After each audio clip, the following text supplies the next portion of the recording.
Welcome to The Effective Lawyer, a podcast for ambitious attorneys who want to improve their practice. My name is Jack Zinda, and I'll be your host.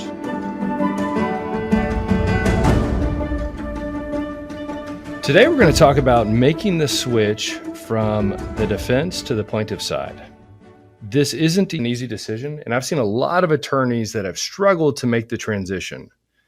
And so today I wanted to talk about what are the pros and cons of doing that and how to actually go about making a successful transition if that's the direction you want to take your career. And to help me with this discussion today is one of our best trial lawyers, and I think one of the best trial lawyers in the country, Neil Solomon. Neil's a partner at our firm, Zinda Law Group. He's a member of the American Association for Justice, has been recognized by Super Lawyers as a rising star for several years. He's a member of the Texas Trial Lawyer Association, the Multi-Million-Dollar Advocates Forum, and a member of the Academy of Truck Accident Attorneys. Neil has handled dozens of catastrophic injury and wrongful death cases throughout the United States, including gas explosions, premise liability, truck accidents, and a variety of other cases. And I personally have worked with Neil in dozens of cases over the years. And most importantly for this conversation today, prior to joining Zinda Law Group, Neil worked at a preeminent defense firm and has made, I think what we could all say is a very successful transition to the plaintiff side. So welcome, Neil. Thanks. I think jury's still out, Jack. I don't know about that yet, but I'd say overall pretty successful. Well, I wanted to throw you a bone. I appreciate that. It's a good place to start. Talk a little bit about your career and when you first decided you wanted to be an attorney. I grew up in Houston, Texas, and there, when I was pretty small, my dad actually went to law school himself. So he was an attorney. So growing up, I got to see that in his practice. And for the most part, he was actually a defense attorney, doing mainly civil litigation cases, kind of like the other side of what we're doing here today. So I saw him doing that. Originally thought, not sure I want to be an attorney. And when I was in college, I took a business law class, really enjoyed it, thought I did well at it, and eventually actually worked with a professor as a teaching assistant for a couple semesters. So did that and saw that I really liked the law. Maybe not necessarily business. We'll see if I went that route, but definitely wanted to be a lawyer. And like every trial lawyer, watching some Law and Order during law school or during college as well, pushed me over the edge to go be a trial lawyer. And you went to some pretty easy schools, right? What was the first school you went to? Yeah, I went to University of Texas at Austin, Longhorn, 4 years there. And then went to Emory for law school in Atlanta. So did that for 3 years and then came back to Texas right after that. Well, and so when you first came out, did you know you wanted to be a trial lawyer? I knew I wanted to be a trial lawyer, so I at least cut the law jobs down in half. I didn't want to do transactional, didn't want to do something else. I knew that I at least wanted to get in the courtroom and be a trial lawyer. And at that time, I got out of school. It was 2011. I think at that time, the market wasn't great for any lawyers coming out in a lot of different professions. And at that time, just looking for a job, had law school loans and was looking for something to do, and was lucky enough to find a spot working as a litigator at a mainly insurance defense and self-insured corporation defense work. Well, and I remember when I came out of law school, I got my first student loan invoice and my jaw hit the ground. I was like, holy cow, I need to get to work fast if I'm going to pay this. That was the thought. Got to pay the bills. So hit the ground, and my now wife had gotten a job in Texas, in Austin actually. And so I hit the pavement in Austin and luckily found something not within about, I think, 6 weeks post getting bar results. I don't know if you found this in law school. I kind of felt like there was a little bit of a negative bias towards plaintiffs lawyers, especially personal injury lawyers. And, Baylor was a little different because there had been a lot of successful plaintiffs lawyers from there. But talking to other folks, it seems like most law schools try to push the attorneys towards corporate or towards big law. Did you find that the case? Yeah, I think that'd definitely be the case. And I think I probably saw that at Emory as well. I don't really see them ever or recall ever actually having them bring that in or pushing that as, I don't say an agenda, but we didn't see that too much. And so there's definitely a bigger push for, there's a business kind of track you could take for corporate side. And then separately, they did actually at least have a litigation trial techniques program that they required all students to do. It's not the the Baylor practice court that I've heard so much about. But it was a good boot camp at the end of one of our years to go over it, and they required every student to do it. That I thought was probably useful for everyone to at least see. But back to your original question, no, they didn't really push for or kind of show much exposure for plaintiffs lawyers for sure. Yeah, and I think a lot of that is not from any nefarious reasons. I think one, we tend to be cowboys and want to do our own thing. And so we're not necessarily out there trying to be involved with, teaching at law schools. And I think number two, a lot of the professors come from big law background or judicial background because they're very brilliant academics and maybe didn't have that plaintiff's law experience. But I'd like to see that more in law schools because I think there's a lot of people that miss out on their calling because they're so married to, big law or corporate litigation focus. No, I think you're right. I think it also goes back to something we talk about all the time of making sure that we're kind of educating the public and everyone about what we do and how helpful and good it can be for the community and how enriching it can be as a career. And I don't think they really portray that in law school whatsoever. And so instead of just having kind of whatever stigma someone may think about it and actually getting real people in to talk would be great. This podcast is presented by Zinda Law Group. ZLG is a plaintiff's personal injury law firm made up of over 30 lawyers who handle catastrophic personal injury and wrongful death cases throughout the United States. The 30-plus experienced attorneys at Zinda Law Group regularly co-counsel and joint venture with firms across the country. Over the last several years, we have paid out millions of dollars in fees to law firms we work with. To learn more about partnering with Zinda Law Group, go to zdfirm.com/partner.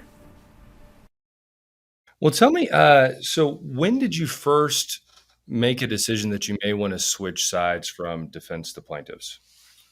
So I worked at one firm, and at that first firm, they took on a handful of personal injury cases. And so the good news is that they got to put that on my plate. So I got a little taste of helping out a few people that on these kind of one-off plaintiffs cases, and saw that, I enjoyed that work. You're actually working with people and going through that process.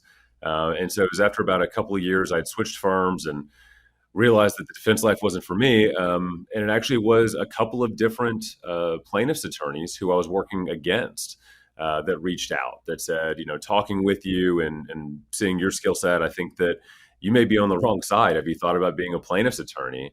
And after a couple of years, I thought more and more about it and thought that was probably the right answer. So I talked to a couple of different attorneys that I met that did the work, and at that point said, okay, I gotta go find somewhere to go. And I find attorneys that make this successful switch, it seems to always be about the clients. And it seems that story is very common. They worked on one or two plaintiffs' cases and they just really enjoyed helping people. I find rarely is it about the money, because you make good money on both sides. It tends to be who has that interest and really focused on helping individuals. Yeah, I think for kind of goes both ways. So, on not only the getting to work on the case on the plaintiff side, but even walking in on the defense side. So I'm walking into a room, and my job every single day is to walk into a room, go into a deposition, and even if you're not overtly saying it, trying to find a way why that person's a liar, they're faking it, they're not really that injured, and they don't deserve compensation for what they've been through. And I would leave these depositions feeling terrible for these people that I just took a deposition of, or I'm going up against. And I'm just thinking, man, I'd feel a lot better if I was on the other side of the table. So at that point was kind of when it finally hit me of, okay, there's definitely a way to get to the other side. I just got to go do it. And let's put a pin in some of the tactics that you use on the defense side so we can share that with some of our friends here in a minute. But when you first made the move to our firm, what was kind of the mindset switch like? Were there things that you remember were difficult to make a switch mindset wise? I think some of the things were useful because I was able to kind of look at how it was being approached, or the kind of the way that a defense attorney or adjuster might be looking at a particular case. But I think just also kind of getting rid of some of those probably biases that I had built in over time of just listening to other attorneys who are supervisors or bosses or adjusters for that matter, and them talking a certain way about plaintiffs' attorneys are injured individuals. And so kind of making sure it was, I think, pretty easy for me to drop that, but kind of getting that out. And then also, instead of looking at why something is wrong, kind of looking at why it can be right. I don't know if that makes sense necessarily, but trying to look at the client, listen to their story, and show how we can make it to be true. No, I completely agree. I think on our side, we're trying to tell a story that's compelling, and on the defense side, you're trying to break down and destroy a story. So it's a two different parts of the brain. And I find a lot of attorneys that start off on the defense side make great plaintiffs lawyers because they see the holes in the case and they don't drink their own Kool-Aid or they don't buy in too much into a case. They kind of come at it skeptically. And then if you can overcome that skepticism, you know you have a great case. Yeah, I think that definitely could be helpful. And then all the way down to just the value of a case. And so for however many years I'm listening to, whatever insurance adjuster or somebody else telling you the value of a case and almost, I don't want to say beating it down, but kind of going that route versus believing in the case and knowing what it can and is worth, because you know the client, you know the story, you can tell a jury later on. What about, on our side, we typically get hired pretty early on in the process. Something bad happened and we get a call pretty quickly. Was that difficult? Well, I guess first, what's it like on the defense side? When do you typically get a call on the defense side to start working on a case? So it actually mixes a little bit. So at both of the firms, they had worked for either insurance companies or companies that would call them the day of a wreck. Hey, there was a wreck going on, in this part of town. Can you go out there and go take photos or go meet somewhere? I know I went out to a scene the day after a case where a woman was tragically killed outside of a bus stop. So went out to go talk to people taking that same bus the next day. So there are a lot of firms that get out there and are reacting quickly, but that's probably more the minority. I'd say probably 90% of the cases that we get are only once a lawsuit has been filed. It's been handled through their pre-litigation department, through their adjuster, and then you get once a lawsuit's been filed, you then get the case and whatever else and told you have an answer due by this date. Well, one thing I love about what we do is we get to pick our clients, and I think our firm gives the attorneys here a lot of leeway to reject cases they don't believe in. Was it tough to get used to evaluating cases and decide what are good ones or bad ones? It took a little bit of time to figure that piece out, and I think over time, even kind of our own evaluation of what that makes sense for us and our firm and what we put into it as to the case. But it did take a little bit to figure that piece out. Obviously, there's some cases everybody knows immediately as soon as they call in. That's a good one we want, but trying to figure out which people we can help out, and which would be better suited for somebody else. What are some books or CLEs that you read or watched that help you get ingrained in the practice? Because I feel like, and not to say anything negative about what defense lawyers do, but I feel like we have to handle about 60 to 70% more than they do. And there's a lot to learn and kind of get used to our ecosystem. So were there books or CLEs that you found particularly helpful? I think a big part of what I like about the plaintiff's practice, and I will get back to your question, is the kind of the brotherhood of it, if you will, of everyone is trying to help each other out. They're trying to share what they do. Kind of rising tide lifts all boats. Whereas I do feel that a lot of times it can be more fractured on the defense side, and they're not as open in sharing about kind of how they handle it. But with that, when I first started, there's kind of required reading that came in the door, and so obviously Rules of the Road is a great one. Reptile, just learning about that. Ball on Damages 3 are kind of some of the first ones that came in, and over time, kept going from there.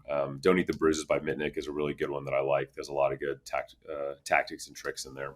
I think you brought up a really good point about the sense of community on the plaintiff side. And I think if you start practicing plaintiff's law, either from another practice area or from the defense, I really think it's important to join a Trial Lawyers Association, either a local city one or statewide or AAJ, because man, when I figured out that TTLA existed and I got on their listserv, it was like adding rocket fuel to my practice. I just could not believe there was this place where people would answer any dumb question I had at any time of the day.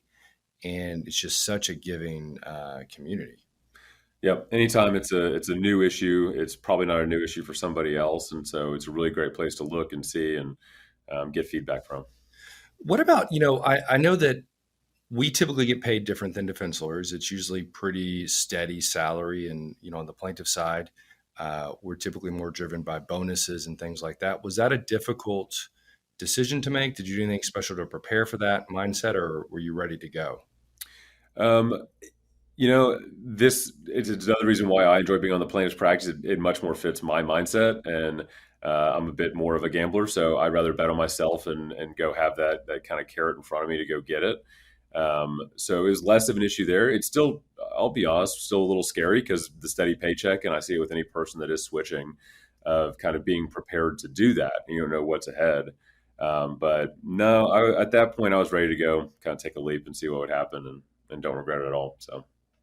And what I would do if I'm thinking about making a switch to from either a different practice area or from a different, area like defense is make a list of the characteristics that you think it requires.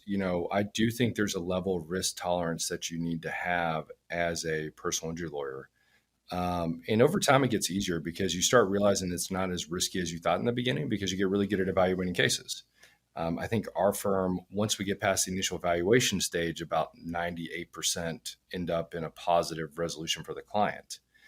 But at first, it's very scary. And especially if you're making the shift to opening your own practice, you've got to be prepared to withstand some of those headwinds. We've had a couple defense lawyers that tried to make the switch and they just could not overcome that aspect of it, which makes it difficult. Yeah, and when I was talking to people originally, part of what was discussed, it's do you can start your own practice because it actually does seem to fit even more so on the plaintiff side of you can start your own practice with pretty minimal upstart, especially now versus joining a firm. And so at that point, it made sense for me to join a firm and kind of have that built-in setup ready to go. Yeah, and I think especially it's like when you open your own practice, you have to be considering, do I have the money for case expenses, and do I have the money to, withstand 12 months of not getting paid? We had an hourly practice that was a good buffer for that in the beginning.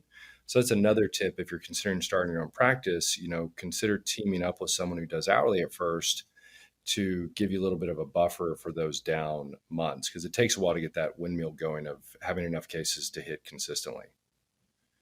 Um, what are some of the things that you think might make someone a bad fit to join the plaintiff side from the defendant side? Are there any things you think about, like characteristics? Not that they're a bad person, but maybe someone is excited about the idea and they should maybe second guess it or think about it again. I think some of the things you already hit on, right? So I think kind of having that mindset of, just because you most recently said it, not that it's most important, but having that mindset of willing to kind of bet on yourself and have that risk tolerance a little bit to deal with some ebbs and flows, because almost in any practice, there will at least be some. And then I think even more so, it's, I don't want to say conservative is the right word, but you can be more defense oriented. Is just kind of the best way to put it. And so if you find yourself looking at a case and finding yourself believing in the defense or thinking that every person's exaggerating to cheat the system, then you're probably not the best person to be helping that person out. And so you're better suited being that zealous advocate for that insurance company. It wasn't for me, and I don't continue to want to do that. But I think there's some people that it's just a better fit for them. And one thing you can do is, talk to your partner, or if you have your own firm and you're doing defense work, experiment, take a couple of plaintiff's cases to see if you like it. The other test that I'm trying to figure out how to articulate better is, do you enjoy being around people at all walks of life? And I don't mean, can you pretend that you enjoy it, but do you genuinely in your heart of hearts feel comfortable going into anybody's living room from any socioeconomic class, sitting down, having dinner with them and enjoying it? Because most people can fake it, but I find what makes someone a great plaintiff's lawyer is they really enjoy people, no matter what part they're come from. And I don't think there's anything wrong with people that want to deal with just business folks wearing suits all day. I think that's one mindset that doesn't make you a bad person, but you have to be comfortable with that. We do a lot of things that might be considered fun or might also be considered something you would never want to do. For example, going to a scene where a wreck happens, in blue jeans, gloves, and boots to figure out what occurred. Driving 7 hours to sign up a client because it's a big case and you need to make sure that your firm gets the case, which you don't have to worry about on the defense side. And that's just part of the game. And if you don't enjoy that or could see yourself at least, someone enjoying it, I think it makes it very difficult to fake it for a career. Yeah, and I think going with that of just getting the actual, I think it helps kind of take away the monotony of the day and getting to talk to clients and getting to know their story. And I think having that piece that much more real connection with the person and getting to actually kind of hand them that check at the end that hopefully is making a difference in their life for what they've been through. Um, that's what helps move the needle for me. Well, let's get into some of the tactics that defense lawyers use. So maybe we could give that to some of other attorneys listening and talk through how things work on that side of the V. So let's start off with just the dynamic. When you get a case, who are you talking to? Who's the person calling the shots? My understanding it's not the client, it's typically someone else. So how does that work? Yeah. So, if it's through an insurance company, which, 90% of the time or more it is, there's an adjuster that's assigned the claims file or a claims examiner or whatever title or term they're given at that time. And that's the person that you'll generally be dealing with. So they'll be sending you your file, you'll do your report, turn it in and kind of give them an evaluation of the case and what you're expected to do, expected budget for the case moving forward, and a general evaluation to start. And so you'll kind of be doing that and providing reports on whatever basis may be required, whether it's monthly or quarterly or whatever it may be. But generally, every month or so, you're sending them some kind of update about what's going on with the case, what you want to do, and how things are going. What's the information flow like? How involved? Well, I guess how much does the adjuster share with you with what they're thinking, and how much are going back to them, or is it pretty isolated? It really depends on the adjuster. I've had some that they kind of like being part of the team and they're collaborative and, you walk into a mediation and, hey, this is what we have today. Let's work together. And others that just close to the vest, you sit in your evaluation, you show up the same day, and then you have to literally look over, ask them, okay, what's our next move? They tell you how much more money to put on the table, and you're literally just kind of the go-between for that day. So it's 100% dependent upon who's there and the relationship. And different attorneys have different relationships with their carriers, and sometimes they build up a lot of trust. Other times it's a brand new attorney through captive counsel, and they're just going around him, if anything. So it really just depends on what's going on. What are some of the ways that a plaintiff's lawyer might be able to take advantage of that strange situation where you have an adjuster, a client, and defense lawyer to maximize a case result for the client? Did you ever see examples where plaintiff's lawyers did a good job of that? I've always been of the general ilk of you do better when you have a good relationship with opposing counsel. And so when I was on the defense side and some plaintiff's attorney came in and was unreasonable or throwing grenades at me nonstop or whatever it was, I wasn't likely to do them any favors on my write-up or my talking to any adjuster. And so I think it really just depends on the case. And sometimes your best ally could be that defense attorney who's working with them and can help out to see what the adjuster needs or wants for their file or for their write-up or whatever it may be. No, and I completely agree. I would much rather have a good defense lawyer on the other side that knows how to handle a case, because then they're going to evaluate it properly. We just had our firm happy hour, and I think 20% of the people there were defense lawyers because we have good relationships with them. They know we're going to be firm and tough, but not jerks. Yeah, I think that's 100% the attitude. It's like, here's what I need to happen. You didn't respond. I'm going to file this motion, and it still may be a motion to compel. I may ask for attorney's fees. I may ask for sanctions, right? But I gave you all these opportunities to do what we talked about or what I requested to do ahead of time. And so just kind of laying that out. And I don't think any other attorney, as long as you're staying above the belt, no one's going to take it personally for doing so. What about how does who the plaintiff's lawyer is impact how the adjuster evaluates the case, or was that discussed? Does the adjuster tell you those things, or is it kind of like they keep that isolated? So generally speaking, they're going to put in their report to the adjuster, hey, this is the attorney, this is their firm, and this is our evaluation of them. And so, these are the types of cases they have. This is what they do. These are their tactics. All those different things might be in there, or at least some general impression of them. So all those things go into it, and that's kind of what I know about that. So like you said, there is this bit of there's a wall, right? So I don't go behind the wizard's fence or whatever it is and find out. I think it was a curtain. The curtain. Thank you. The glass wall of the wizard. My mind. The wizard's curtain. Neil has a newborn at home. He's got 3 kids, so we're lucky we got him in here. He's got like 12 cups of coffee in front of him. He looks like a wreck. I mean, just a mess of a human being. So I just appreciate you being here. You bet. 3 kids 4 and under plus full-time job. It keeps you busy. So. And your wife's a successful appellate lawyer. She is. I'm excited. I'm going to go see her argue in the Fifth Circuit coming up. Well, what about like at mediations? I've always wondered what that dynamic is like. We always hear, the defense lawyer either has the adjuster or doesn't. I've even had mediations where the adjuster's in a different room than the defense lawyer. What's that dynamic like when you're sitting in mediation with the defense lawyer and the adjuster?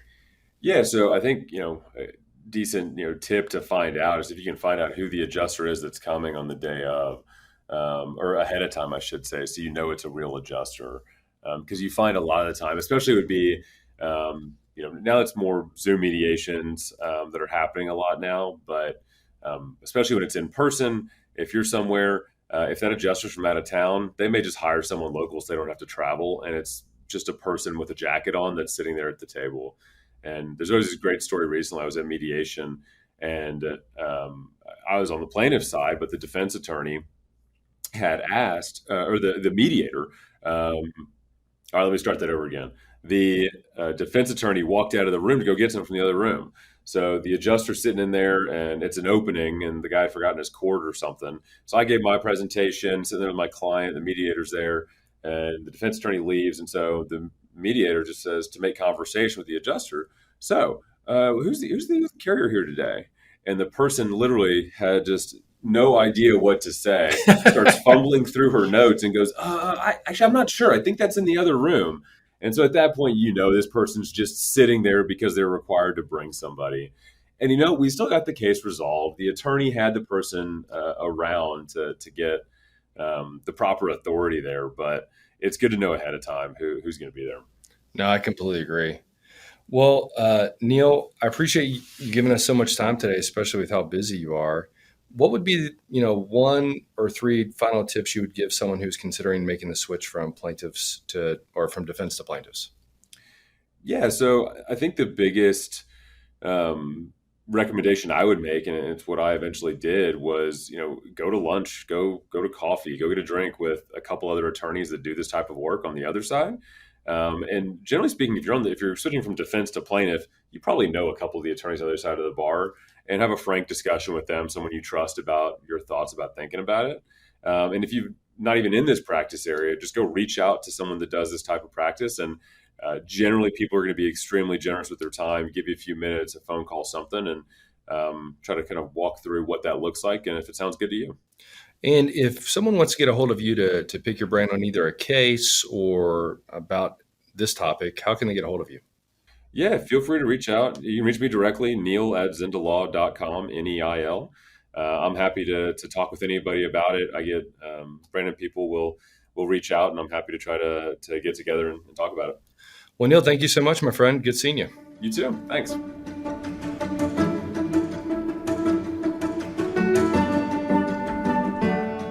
Thanks for listening to today's episode of The Effective Lawyer.